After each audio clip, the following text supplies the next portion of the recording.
Greek mythology. Most people think Greek mythology is just about heroes fighting wars, gods creating family drama, and Zeus somehow being responsible for half of the mythology. But look deeper, as many of the greatest thinkers have, and you'll find something completely different, a blueprint for ambition, discipline, and purpose. And today, we'll explore 4 ancient Greek myths that can genuinely change the way you think. First, Sisyphus. Sisyphus was an intelligent and cunning king who outsmarted death itself, not once but twice. First, he chained Thanatos, the god of death, preventing anyone from dying. Later, after finally reaching the underworld, he tricked Persephone into letting him return to the world of the living. He had already exposed Zeus's secret by telling the river god that Zeus had kidnapped his daughter. When the gods finally caught him, they gave him a punishment designed to make his cleverness meaningless. They forced him to push a massive rock up a mountain, only to watch it roll back down the moment he reached the top for all eternity. At first, it sounds like the cruelest punishment imaginable.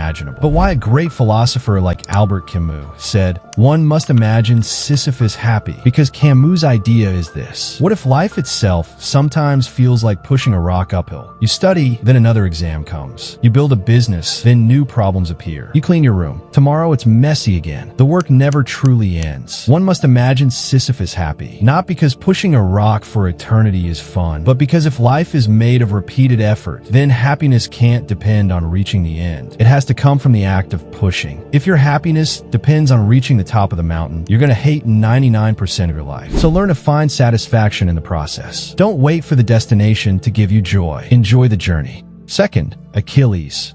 When Achilles was born, his mother learned a terrible prophecy. Her son was destined to become the greatest warrior Greece had ever known, but he would die young. Desperate to change his fate, she dipped him into the river Styx, whose waters granted invulnerability. But as she held him by one heel, that tiny spot never touched the water. Years passed, and Achilles grew more skilled than any warrior alive. Knowing the prophecy, his mother hid him on the island of Skyros, disguising him as a woman. Then one day, the intelligent king Odysseus arrived. We'll come back to him soon. Odysseus placed jewelry, dresses, and among them, a shining sword. While everyone admired the jewelry, Achilles reached for the sword. In that moment, he accepted his fate and sailed to Troy, fully aware of what it would cost. Achilles became so feared that many believed he could change the course of the war almost single-handedly. But prophecies have a way of catching up. During the war, Paris fired an arrow and it struck Achilles' vulnerable heel, and the greatest warrior Greece had ever known died. But was Achilles wrong? Years later, we wrote books about him. We've made movies about him. We're talking on YouTube about him. Achilles could have avoided the war. He could have lived a long,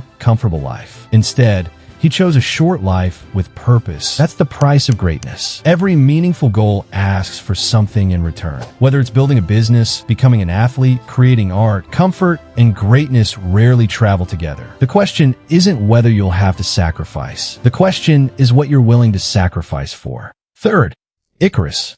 Icarus's father, Daedalus, was one of the greatest inventors in Greece. After becoming imprisoned on the island of Crete by King Minos, Daedalus realized they couldn't escape by land or sea. So he built wings from feathers and wax. Before they flew, Daedalus gave his son 2 simple warnings. Don't fly too low. The sea's moisture would soak the feathers. Also, don't fly too high. The sun would melt the wax. By ignoring the words coming out of his mouth, Icarus climbed higher and higher until the heat melted the wax. The feathers scattered, and Icarus fell into the sea. Some people say that Icarus smiled as he fell into the sea because he died flying at the highest point rather than dying in a prison. Most people never begin because they fear failure and rejection. Ironically, they end up in a place worse than failure. Or what if Icarus himself was a warning? By ignoring his father's advice, he flew too high, a symbol of pride, the kind that blinds us with overconfidence. Flying too low is the opposite, a life ruled by fear, where we never believe we're capable of more. Flying in the middle represents balance, the courage to dream high, but the wisdom to stay grounded. Maybe the real lesson is not to avoid ambition and not to avoid fear, but to keep both under control. So is Icarus a hero who dared to fly, or a fool who flew too close to the sun? The choice is yours.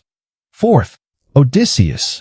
People who've been living under a rock. Let me tell you that Christopher Nolan has just released his masterpiece, The Odyssey. So let's dive into the story with a tiny spoiler alert. On his journey home from the Trojan War, Odysseus and his men explore an island and wander into a large cave filled with sheep and milk. The cave belongs to Polyphemus, a giant cyclops. When the giant returns, he traps the Greeks inside by blocking the entrance with a massive boulder, ignores the laws of hospitality, and eats several of Odysseus's men for dinner. While Polyphemus is asleep, Odysseus and his men sharpen a wooden stake, heat it in the fire, and drive it into the Cyclops' single eye. The next morning, a blind Polyphemus rolls away the boulder to let his flock out to graze. Odysseus and his surviving men tie themselves to the undersides of the sheep and rams. Once safely back on his ship, Odysseus lets his pride get the better of him. He yells back to the shore, mocking Polyphemus and revealing his true name, Odysseus. Now knowing who attacked him, Polyphemus prays to his father, Poseidon. He begs Poseidon to ensure Odysseus either never reaches home or arrives late, alone, broken, into a household in chaos. And that's exactly what happens. The smartest man in the Iliad, the man whose intelligence helped the Greeks to win the Trojan War, was ultimately defeated, not by a monster, but by his own pride. So it doesn't matter how smart or how brilliant you are. If you let pride enter in your mind, you can destroy in a way you can't even imagine. So always be grateful for the gifts of God, because sometimes the greatest enemy you'll ever face is yourself.